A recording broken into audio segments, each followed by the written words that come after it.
Welcome to yet another inspiring session with Little Leaps.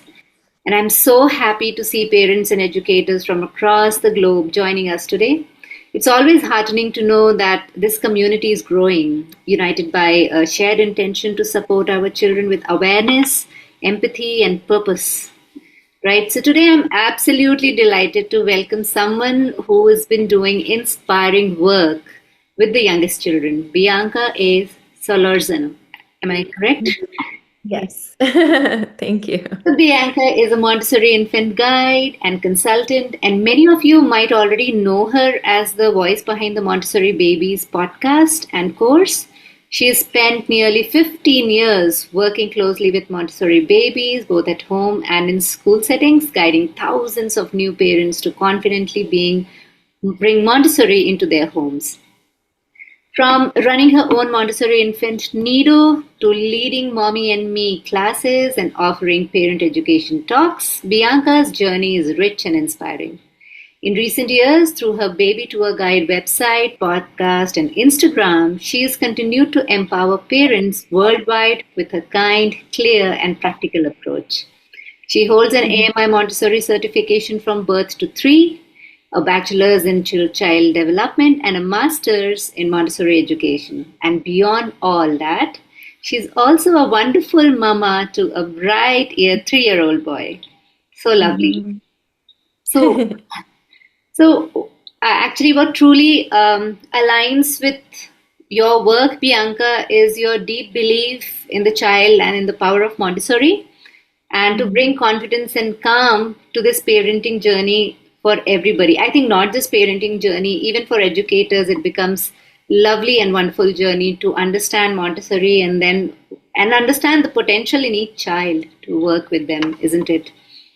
So Absolutely. yeah, it's an honor for us that you are here with us.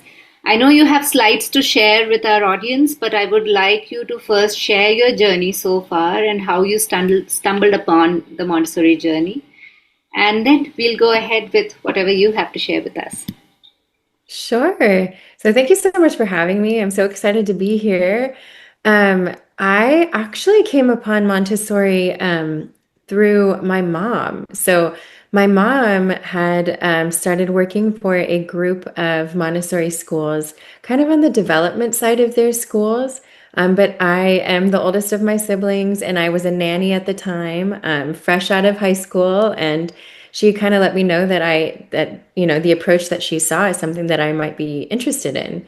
And so she set up an observation for me to go into the school setting and observe the different environments. And at the time, I was working with a toddler boy who was also attending a Montessori school. So I had kind of had some, awareness around the idea of Montessori. And I remember going into the environments for the observation and just being amazed at, what they were capable of essentially. Um, I loved the infant environment. I think the observation that stood out the most was the toddler observation.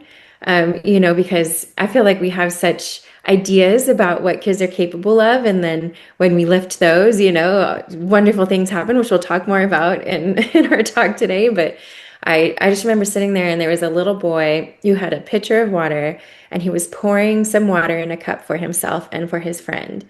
And then they went and they pulled out their little chairs and they sat down and they had their snack. And I just remember thinking, oh my goodness, like this is incredible, and I wanted to be a part of it. And so that was my initial introduction. I shortly thereafter got hired and into the Nido environment, and I was kind of working as a floater at first in Nido and toddler, and quickly found that my heart was with the babies. So that's where I landed. That's where I stayed. I got my Montessori training and ran a Nido for a lot of years, and I loved it. I loved working with the babies. I loved working with their parents, and so I still do it.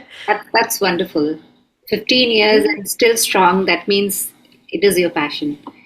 Yeah, I love I'll just it. pin myself so that you can start sharing your screen and yeah, we can move on. Perfect. Let me go ahead and share screen. Let's see. You have the access, right? Yeah. Yes, so I'm going to go ahead and present now. Okay, can you see it? Awesome. All right. So today we are going to be talking about supporting your infant's journey toward independence.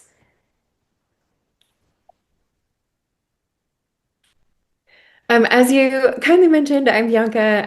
I'm currently most known as the host of the Montessori Babies podcast, but I have been obsessed with supporting infant development through Montessori for nearly 15 years. And so I help parents and caregivers and educators do that.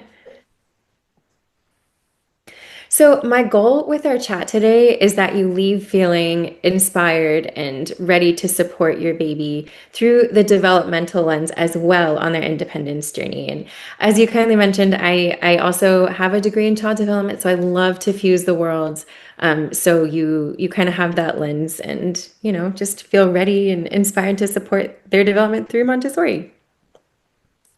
So, independence is one of my favorite topics, one of my favorite Montessori principles, fostering independence, because it is very misunderstood, especially on social media and kind of in what we hear for infants and toddlers.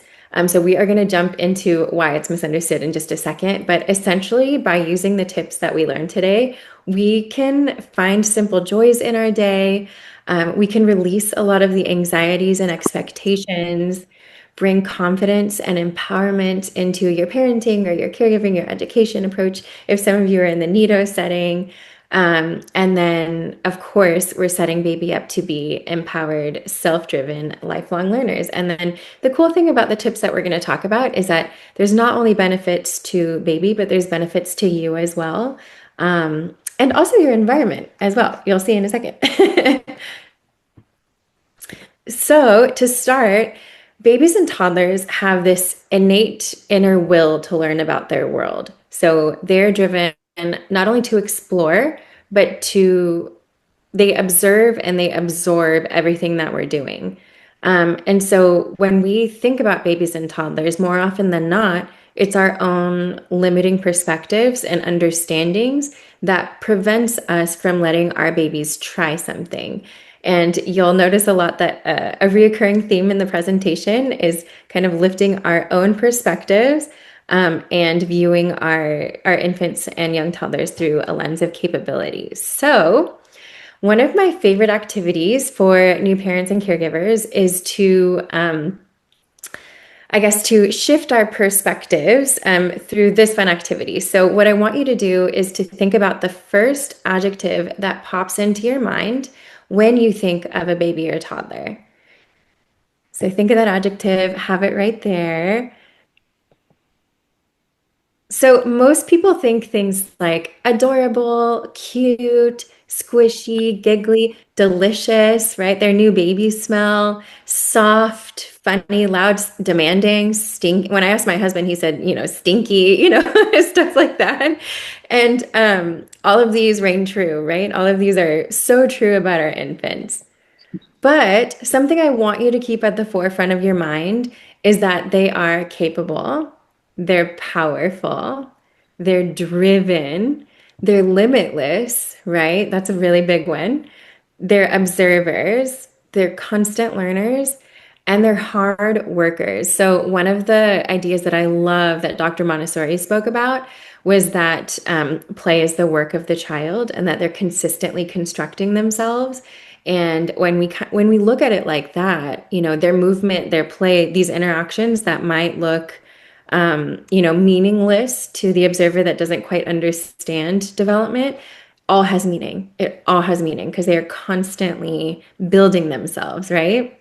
They're learning about who they are to the world and who the world is to them. And that all starts with their relationship with you and with their primary caregivers.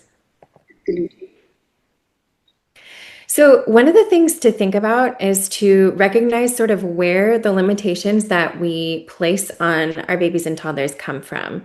And so, oftentimes we don't immediately think of these words because of things like what our culture believes in, as far as what infants are capable of, our families, right? What we are surrounded by and what our families, believe that our babies are capable of or what we know, and then our own unconscious expectations that we've seen, like through media, through screens, through movies, that kind of thing. Um, and so kind of recognizing where, potential bias or limitations come from is a great first start to lifting them, right?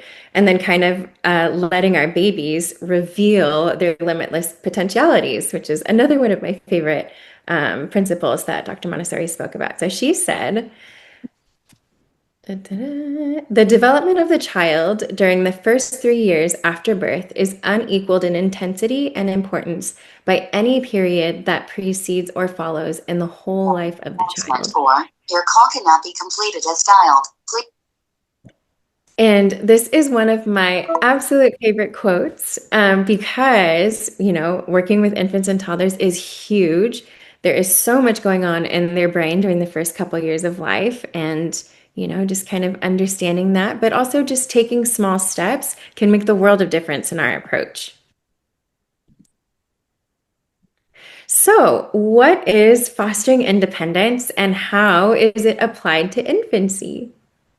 And this is my son when he was a baby, by the way. He is adorable, by the way. Oh, thank you. So one of the things that I spoke about earlier on in the presentation is that this is a hot topic on social media. One of the things that I've heard is that fostering independence is a negative thing because it pushes our baby to be, pushed away from us during a dependent phase.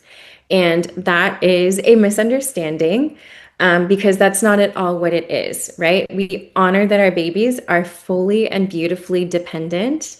And in fact, fostering independence requires consistent and conscious connection. And that enhances opportunities for things like attachment, right?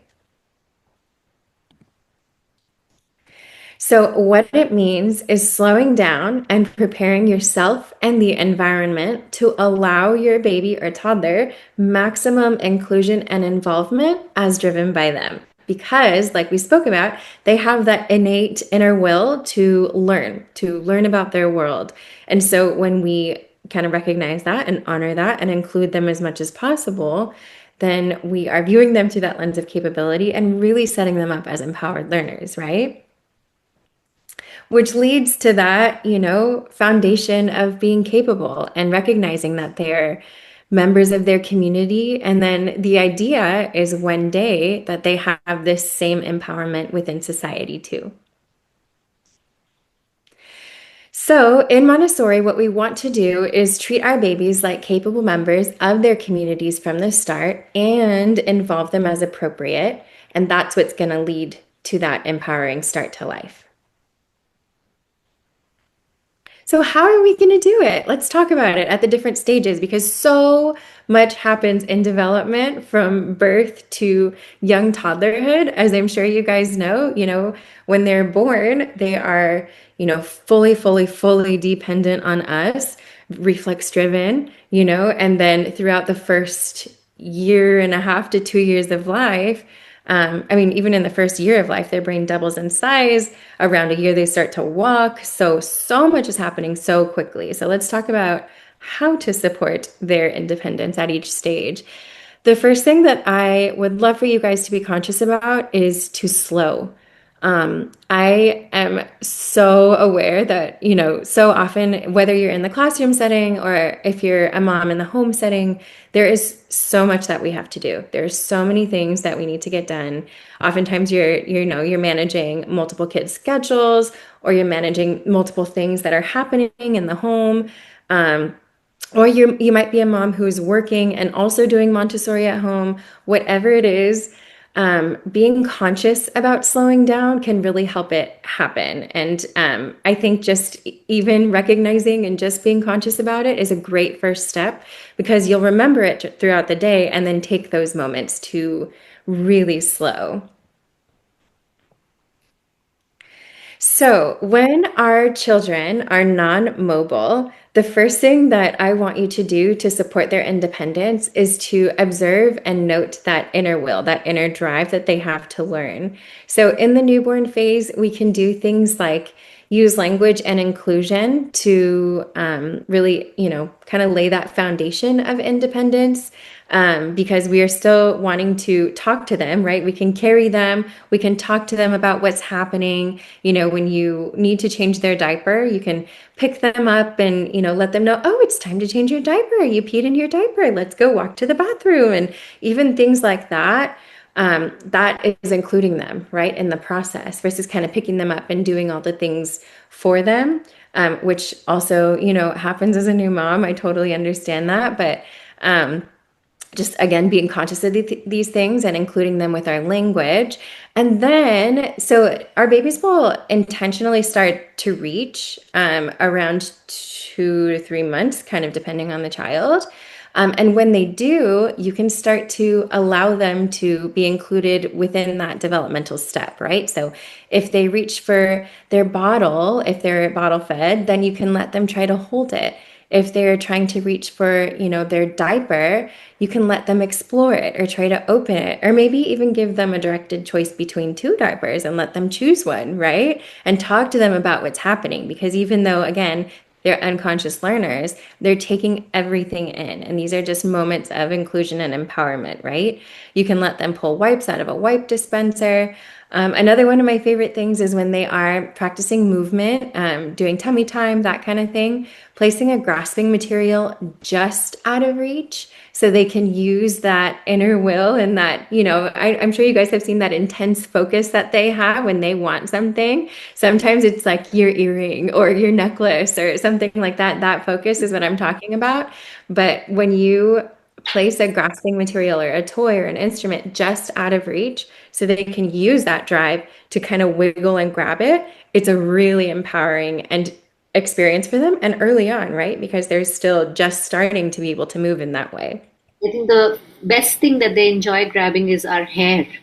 I know, right? And they have grips of steel. I know.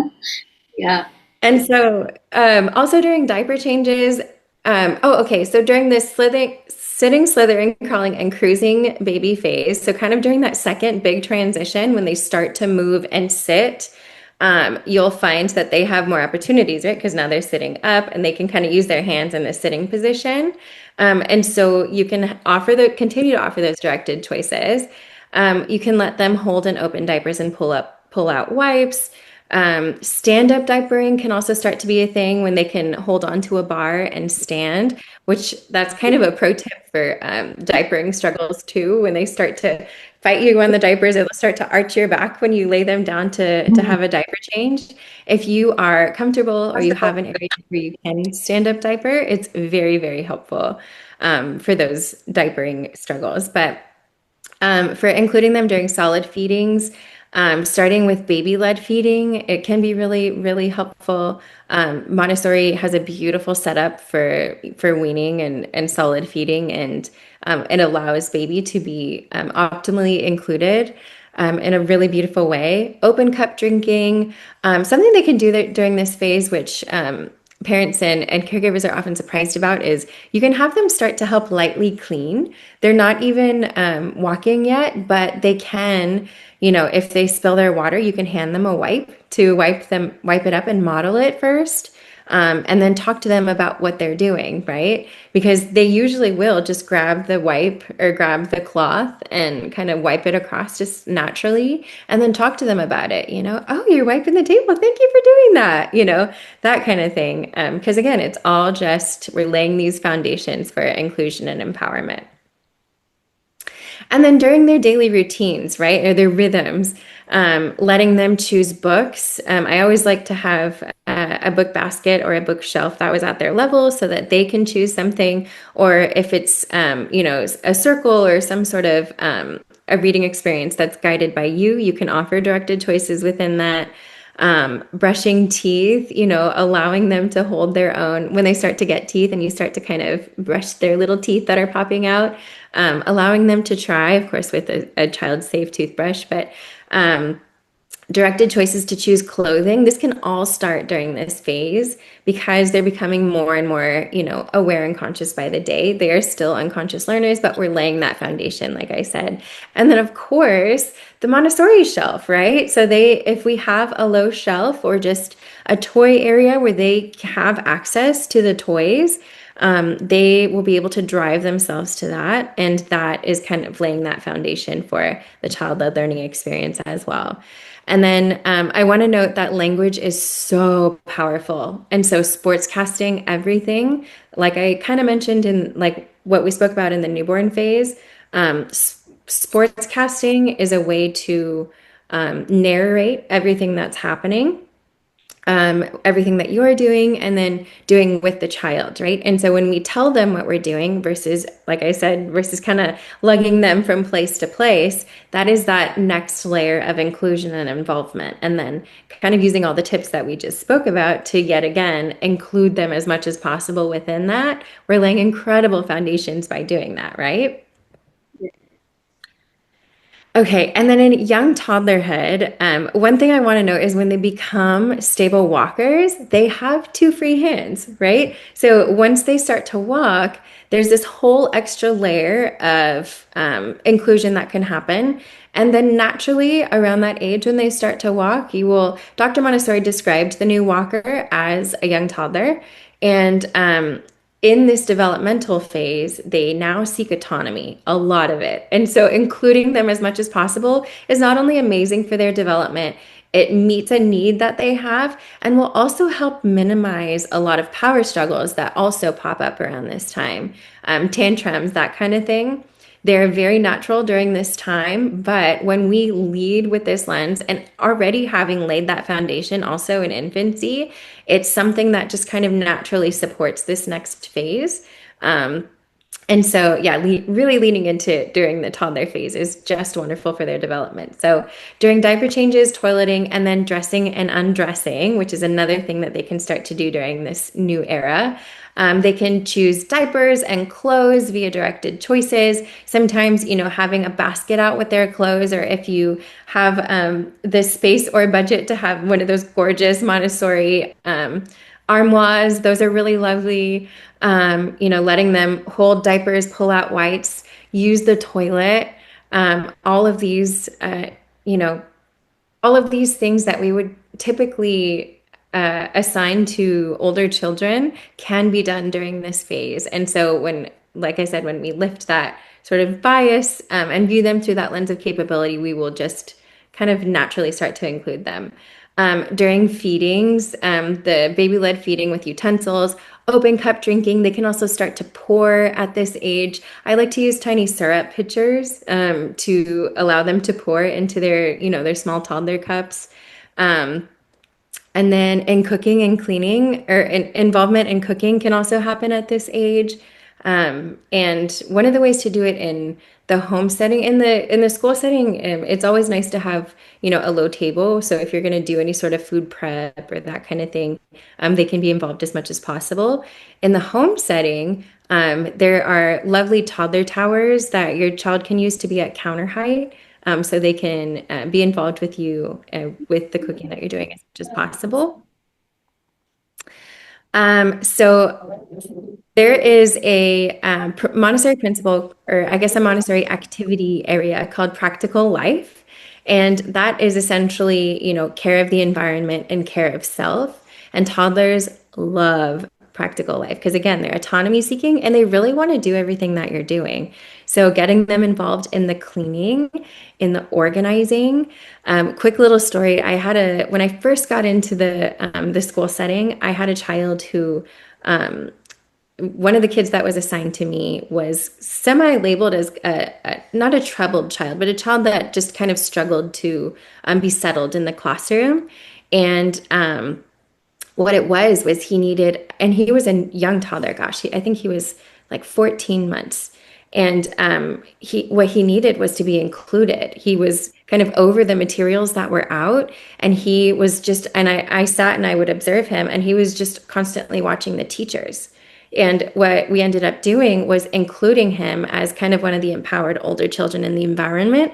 And so we would give him jobs and tell him, what those were in a very empowering kind of way, like it's time to clean up, and he would get so excited and go get the broom and go get the dustpan. And, he would get his little spray bottle and the wipes and it just including in that way made the world of difference. And again, at 14 months, right? They've barely been walking for a couple months at that point. And, it just makes the world of difference when we start to do that. So you can also include them in laundry. At that age, even just pulling laundry out of the basket and then you start to teach them how to sort it into the piles, that makes sense for your environment. They can even start to fold as young toddlers. Directed choices when rearranging rooms is also really helpful when you're setting up rooms, including your babies within that. And then during cooking, there's so many different things that can happen in toddlerhood and an inclusion in that. During work or play, so one way that we can foster independence during that is to have the toys out, like we mentioned, so they have access. And then another tip is to teach them how to remove and replace the toy on the shelf or in your toy area when you show them how to use it. So it becomes a part of how they play with it from the beginning, and you just continue. There's a lot of repetition with babies and toddlers, but you just continue to do that. You continue to show them, how to take it off, how to use the toy or material gently, and then how to put it back. I will note too that during transitions with our young toddlers, when they, newly become toddlers, transitions can be hard for some kids. Directed choices and then consistent limits and boundaries and, wrapped in a lot of warmth is going to be a lovely way to help them feel safe within transitions. So, does fostering independence in this way align with baby development research? Absolutely, yes. It is one of the best ways that we can support their development during the early years. It is a totally free way to support their development during the early years. And it presents so many opportunities, as I'm sure you guys imagined. If you include your baby in all of those ways as often as you can, it presents so many opportunities for connection and, to support different areas of development, right? Language, fine motor, gross motor, social emotional with their attachment with you, right? And it allows you to slow and be present. And when we do that, there's a lot that's happening within us as well, right? So here is how it is a benefit for both you and baby. So doing this offers you both an empowered and connected child-led Montessori experience. It starts baby as a contributing member from the start versus trying to implement that later on, which sometimes, as I'm sure, you guys can imagine, when you start to try to include your child or encourage things like cleaning and cooking when they're 5, 6, 7, and they haven't had to do it thus far, you can be met with resistance, right?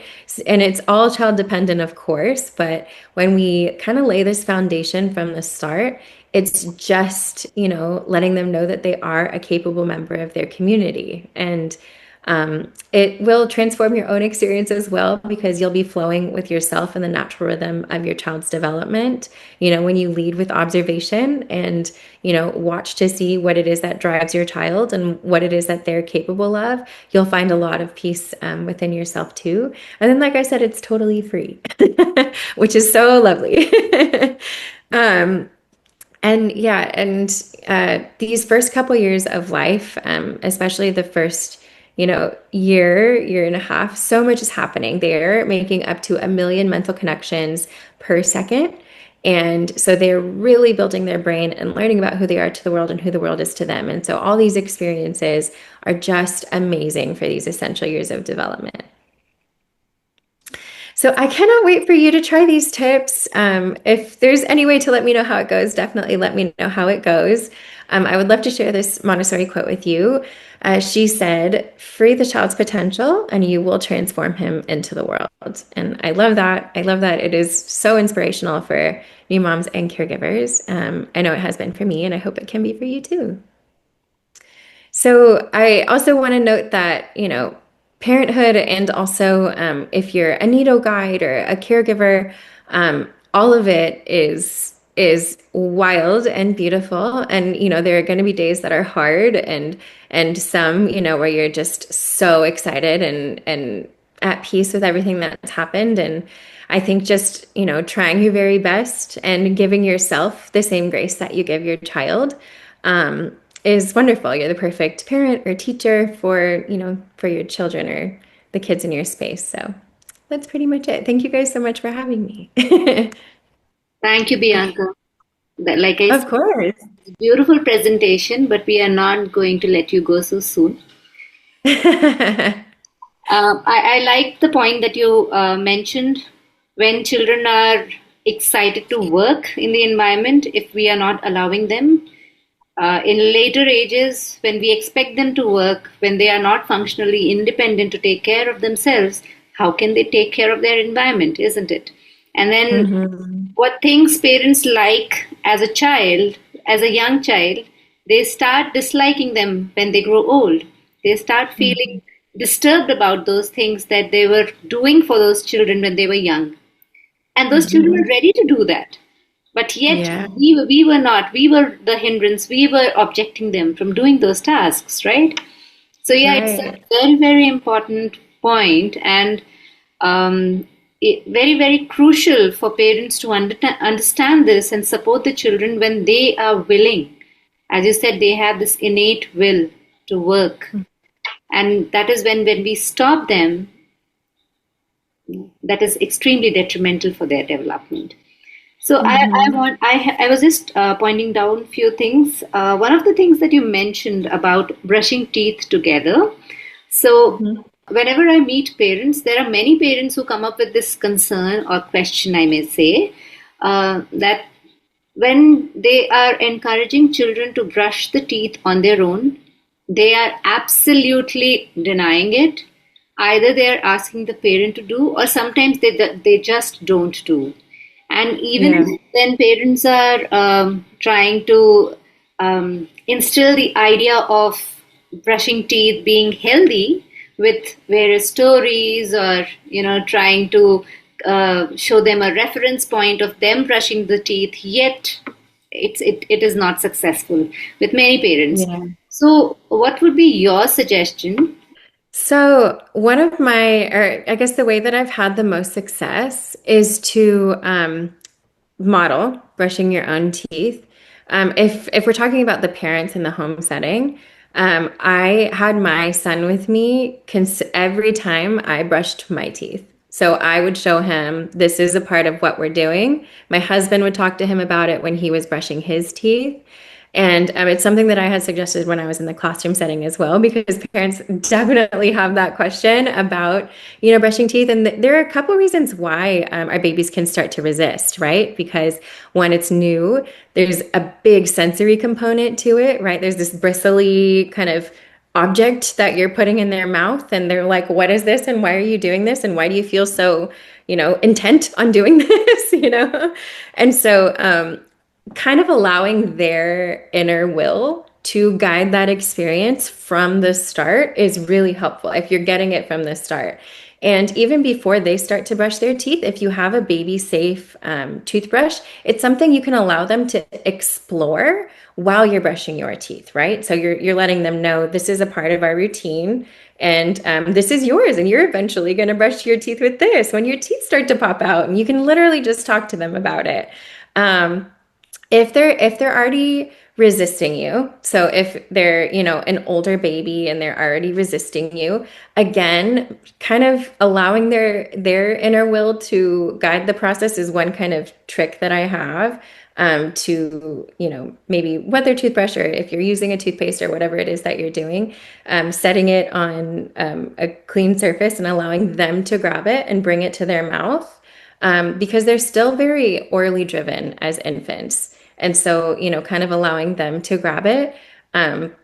Trying a new toothbrush is also very helpful. And then keeping things very light and fun. So if you have a song, maybe that's very specific to toothbrushing, That can be really helpful. Recognizing your own energy around it too. So in like that prepared adult side of it, recognizing your own energy. If you're bringing in an anxious kind of, I need this to happen kind of energy, they feel that. Our babies will always, and toddlers, they will feel that. And so, being very peaceful around it and light and joyful. And again, just really modeling that you're doing it. And this is what we're doing right now. Wow, my teeth are getting so clean. And, and then, singing a song around it that can just help them recognize that it is a joyful part of their environment and their day and their routine, and they're taking care of themselves. And so that's what I would do, is just keep energy light and try as much as possible to let it be led by them. So would you suggest encouraging this kind of behavior from very early on, as in when the child is around 6 months or so? Because the concern that comes to me is from parents of 2.5 year old more than the younger toddlers. Mm-hmm. Is it also because they started encouraging children to brush teeth later, or is it because they are in that self-affirmation age where they just want to say no to anything and everything?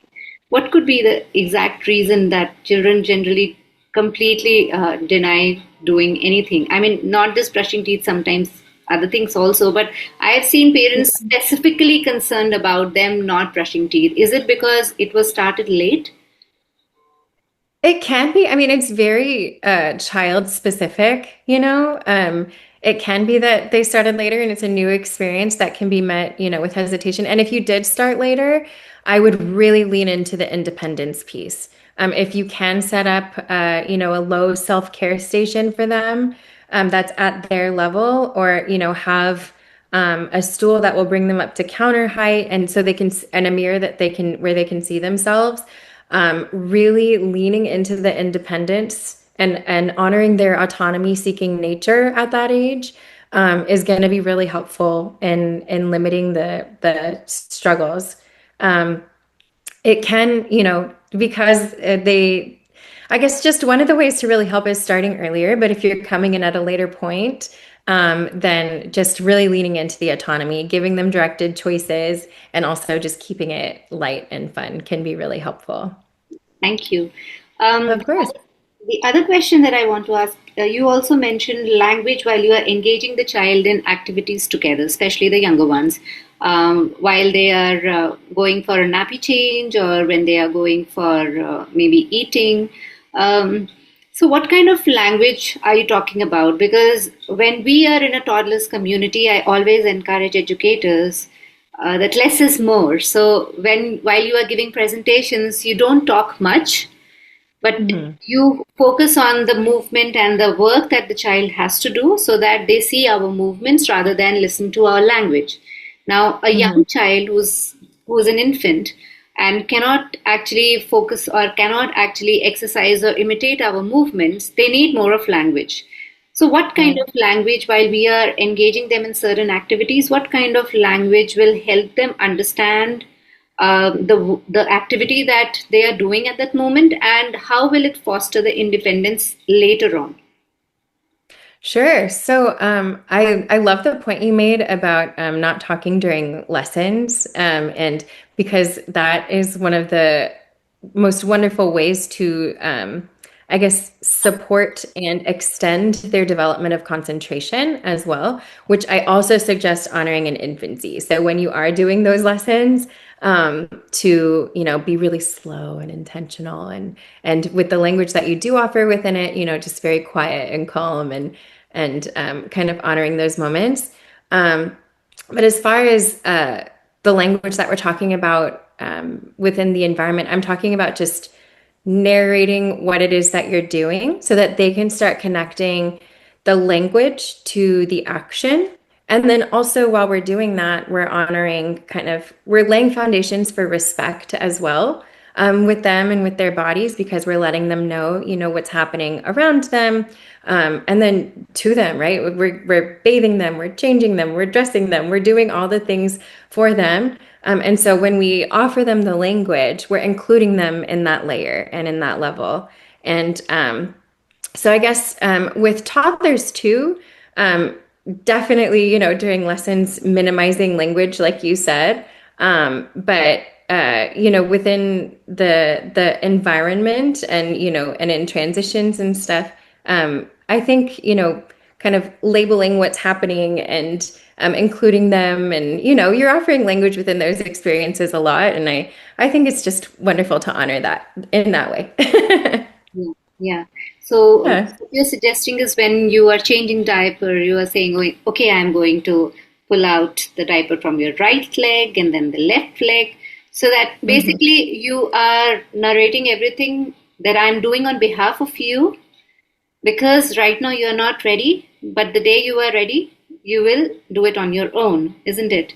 Mhm. And Mhm. I have seen children, when you do that, I have seen children, once they start understanding, as you said, intentional gaze or intentional, sense, where they are now voluntarily giving your right leg while you are changing the nappy, right? So I think that is what Mhm. language does when we start, talking, narrating whatever we are doing to the child, right?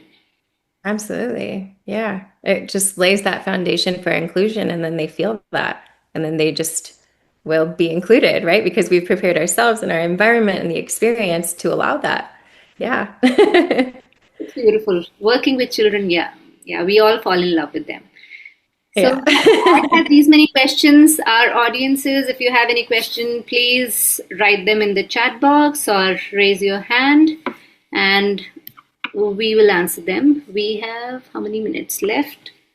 We have 15 more minutes. Okay, so Bindu, she is saying with toddlers, it's nice to talk, saying communication helps them babble and interact back in their own way. That's right. Yeah. Absolutely. Yeah.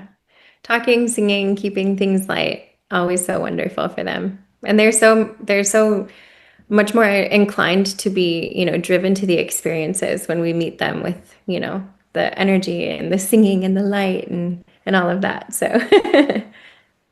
I have another question here, Bianca. When you're working with parents, right? You have this mommy and co as well. So, when you are inviting the parents, are you inviting young children along with them? And if you do, what are the activities that you usually engage these parents and children with? Is it that the parent is just an observer and you engage the children with the activities, or is it that you model how to engage their child so that they practice it at home? What is it that you do? a little bit of both. So when I taught parent and child, it was I would host it within my Nido environment, and the parents would come with the children, and we would do kind of a mini school day in the session. And mind you, infant was a little bit different than toddler because, as I'm sure you know, the toddler schedule is more structured. Infant, because all of the schedules vary so greatly. A 3-month-old schedule is very different from an 8-month-old, which is different from a 13-month-old, right? So the infant class, we would always, start with a circle and singing and, that type of light energy. And then after that, I would teach them to kind of, sit back a little bit and let their kids explore and see what it is that they wanted to do. And depending on where the kids were at within their schedule, I encouraged the parents to bring their solid foods, for example, if they wanted to try feeding them at the Montessori table. And then a lot of the other kids were exploring materials and stuff like that. And so I was going around showing them how to use it, kind of giving mini lessons. And then when I would do that, I would give the parents little tips within the activity that the child was choosing. And then for the parent and child classes, we did have a principle or a tip that we went over each week too. So then that was kind of something that we touched on lightly in the circle. And then at the end, and kind of throughout too, the parents would have different questions. Some of them were related to that idea that we spoke about, and some of them not. There's so many things that come up in infancy. Um, and so, a lot of it was sleeping and eating and, play or different things like hair pulling or biting or, different things that come up. So, I was very open to any questions that parents had. I wanted them to feel like, again, it was a safe space for them to be and to learn and to grow. And but yeah, the kids were there. The session was, I wanted them to use that inner will to explore the environment, and so the parents could also see that when the environment is prepared and that everything is safe for them, they can safely do that. And yeah, they also got to see those little tidbits of inclusion too, because oftentimes it was their first exposure to a Montessori environment. And so, when they would change their own child's diaper at like a stand-up bar, for example, and saw, how much less of a struggle it was, they would, I loved when they would just be like, oh my goodness, they're not fighting me at all. So, yeah, just stuff like that. Yeah, beautiful. Yes, you're right. Yes, especially the child who's learning to pull up to stand first time. Yeah, it's an amazing experience to see them. They just stop caring about anything in the world at that moment. Mhm. Absolutely. Yeah. So anyone, you have any questions, please go ahead and ask. We are here, we are waiting. You can type in the chat box or raise your hand and unmute yourself.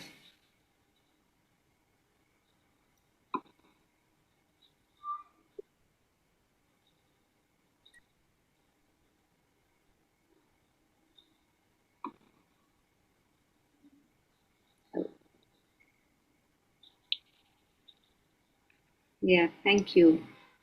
Okay, Bindu has a question. How do you address the overexposure of mobile and gadgets to young children by parents? So, coming from the teacher perspective, so if you're working with parents, and then I think the first thing is to earn their trust, to work really hard in the beginning, to earn their trust as their child's caregiver.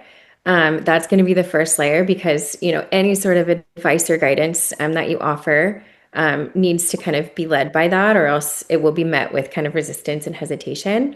But definitely talking to them about your experiences with the child in the classroom can be really helpful.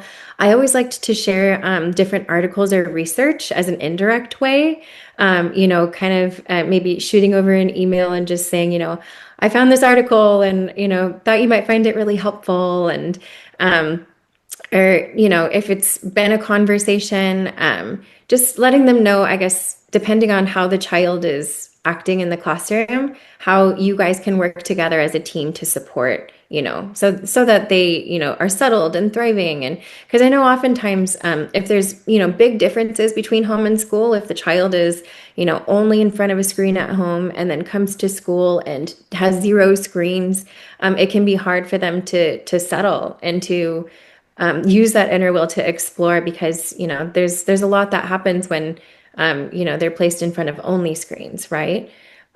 So I think just starting with earning that trust, and then working with the parents and letting them know that they chose a Montessori school, and this is you want to work together to support their developmental journey as much as possible. And these are the different ways that we could try to help support them, that kind of thing.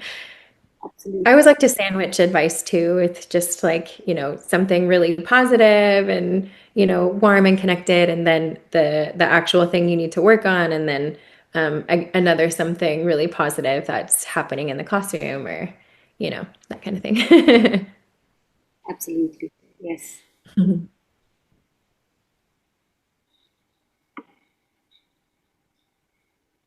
Yes. Sure, Bindu. She says thank you. Yeah. When we don't have the trust with the parents, it's very difficult to get that collaboration, get that cooperation from them. As you said, they resist because I feel if they don't trust us, every time we are approaching them, they feel we are being judged, and hence we shouldn't be replying to them, or we shouldn't be cooperating with them. So I absolutely agree with you. It starts from there, the trust. And Yeah. Yeah, and if they trust us, then only I think the children will trust their children will trust us. Most of the time. Absolutely. Yeah. Yeah, and babies are such they read our energy, they feel our energy. And so when the parents are giving off anxious, I don't trust energy, the baby is a lot more likely to sense that. And then, because they look to their parents for security and safety, you know? So when they're entering an environment, and the parent's like, oh, you know, the baby's going to feel that and sense that. But when they do, and there is a period where they have to learn to trust you, right? Both the baby and the parent. And one might be quicker than the other, but just kind of recognizing that they're both, you know, kind of getting there and working really hard in the beginning to do it.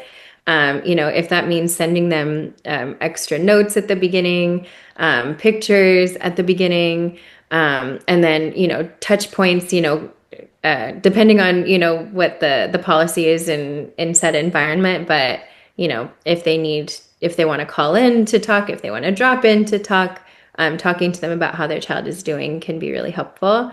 I also know that babies after stranger anxiety and separation anxiety happen, those transitions into school can be really difficult. And so, you know, also we working with babies and toddlers almost, you know, are there for both baby and parent, you know, to kind of, you know, sympathize or empathize with them about, you know, what it is that they're going through, because they also are having a transition as the parent giving their baby to you, and that's one of the ways that we can earn their trust as well. So I guess all the things. Yeah, I always feel when we are talking about separation anxiety, it's, I think more than the child, it's the parent's separation anxiety which troubles the child. Yeah, absolutely. So Yeah. yeah, it's their trust that they should have on us that will help. Otherwise, nothing works. Yeah. And I feel in my experience like there's a window at the very beginning when they first enter your environment that you have to earn their trust. So kind of having that conscious in your head and working really hard in the first couple of weeks with them, or longer. You know, I've had families choose the Montessori school that I was working at because the reviews were good, or because, you know, it was like a known environment, but they didn't know the philosophy at all. And so when they entered the environment, it took them a little bit longer to settle and to trust. And so I did have to work harder in those cases to, you know, explain and to earn the trust of those families. And so you'll know what each family needs, and because we are preparing ourselves as that prepared adult, and I think we can use a lot of the same tools that we use with children to learn about them and apply that to the parents and what it is that each parent needs. Yeah. Yes. Yeah. So I think we do not have any questions coming from any of our audiences. So that's about it. I'm so thankful, Bianca, to take your time and come on our platform, share your experience, your knowledge with us. It's really, really insightful. And yes, like I said in the beginning of our talk, when it aligns with us, it makes so much difference because we can talk the same language with everybody and then bring in that energy to have that holistic development of a child that we are looking for or we are aspiring for, isn't it? So thank you for your knowledge sharing and everything. I'm sure everybody had a good time, good takeaways. And yeah, all of you, thank you for joining in today. And you all have a lovely weekend. Thanks, Bianca. You have a wonderful weekend ahead of you too. And bye bye, Thank you. everybody. You as well. Thank you for having me. It was fun. It was a good chat.